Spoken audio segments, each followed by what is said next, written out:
Good morning and welcome to another episode of Miracles with Mary Ellen. As you can see, it's a little cloudy here outside Chattanooga, Tennessee, and I'm Mary Ellen, of course, and you can always connect with me through AskMaryEllen.com. Last week I spoke and I gave you about 10 truths that you could use in your life, and I was discussing what a truth is and what a truth is not.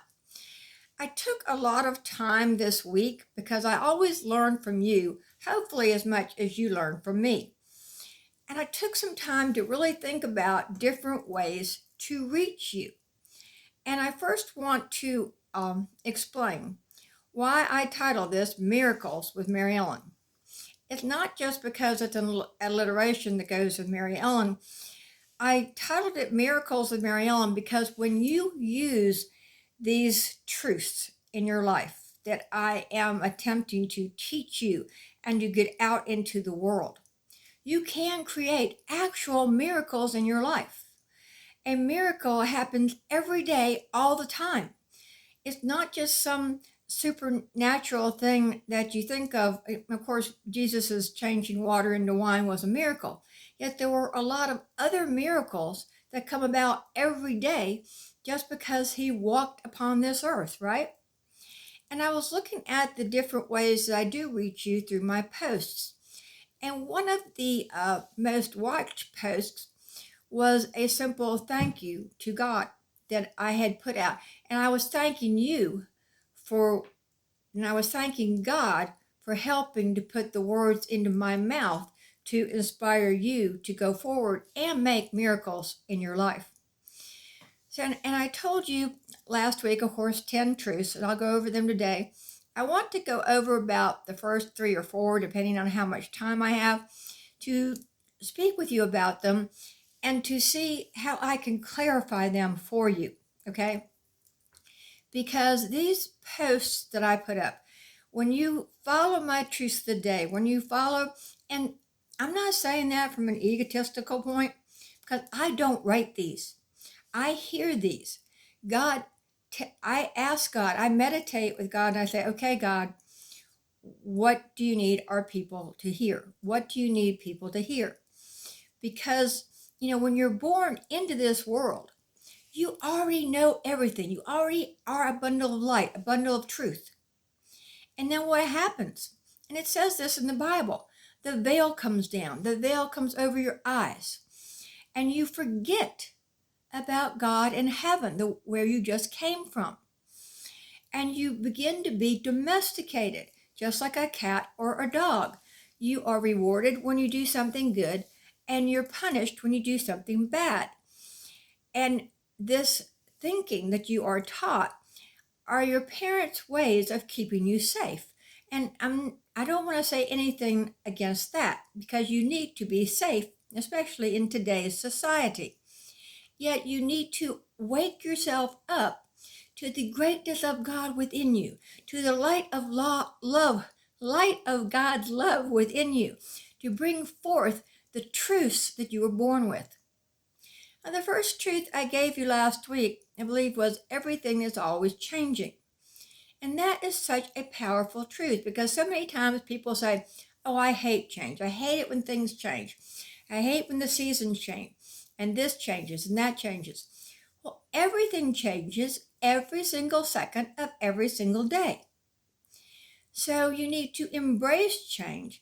And yet change is not comfortable, like any big change, like if you're moving to a new city, if you're going through a divorce, or maybe you're getting married and you're in a new relationship.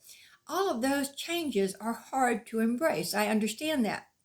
But you need to embrace the truth that when you change or move to a new city, unless you've learned from your mistakes in the past city, those errors are in your baggage and they're being unpacked with you in the new place. And it's the same thing for a relationship. People think, well, I'm going to find somebody new. She's just not for me, or he's not for me.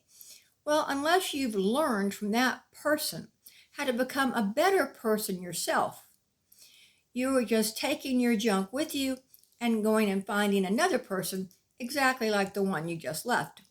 So everything is always changing, every second of every day, every minute of every day.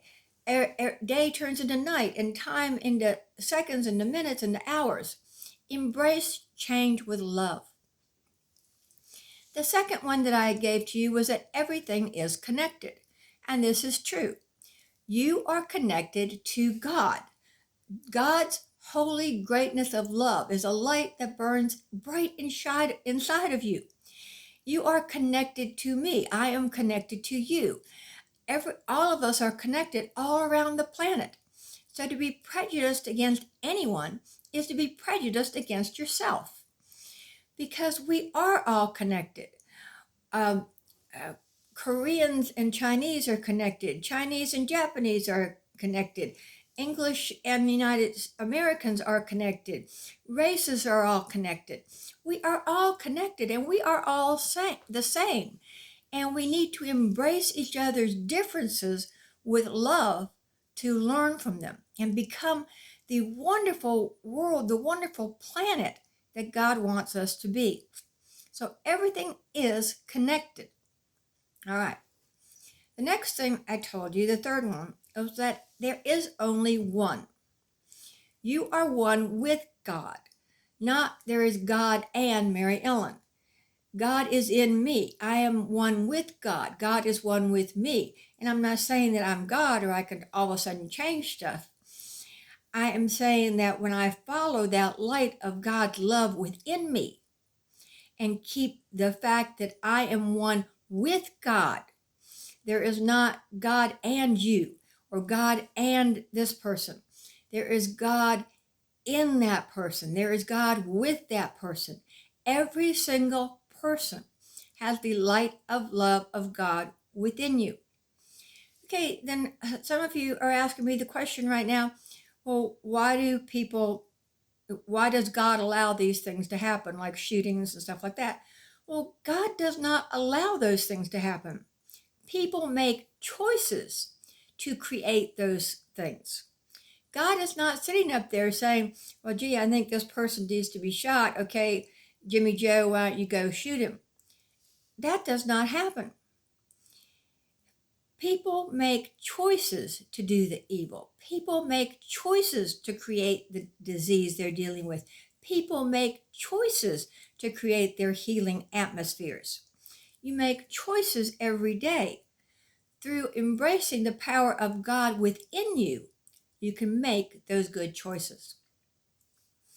And the fourth one, the last one I will probably speak about today, is only love is real. Nothing unreal exists. People have a hard time with that. Only love is real. Nothing unreal exists. Herein lies the peace of God. Herein lies the peace of all creation.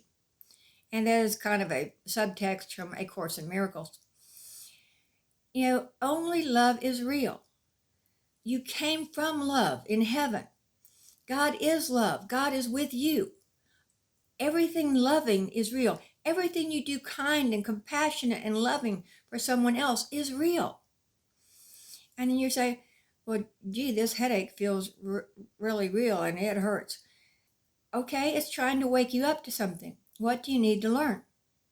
Everything you deal with that is fear-based, what do you need to learn from it? Everything you're going through that is fear-based, anxiety, stress, negativity, what do you need to learn from it? Do you need to learn to turn off the TV? Do you need to learn to think differently? Do you need to learn to wake up and create the life you want instead of dwelling on all the negativity that you don't want? I hope this made those first four truths a little bit clearer for you. Everything is always changing. Everything is connected. There is only one, God with you, God in you, and only love is real. Nothing unreal exists. Until Friday or sometime later in the week, I'm Mary Ellen, and you can connect with me through askmaryellen.com, or you can pick up any one of my 3 books that I have out there. Truth Lives, Truth, Taking Responsibility, Unleashes True Healing, or Healing Words, Life Lessons to Inspire. So until later, I'll see you. Bye-bye.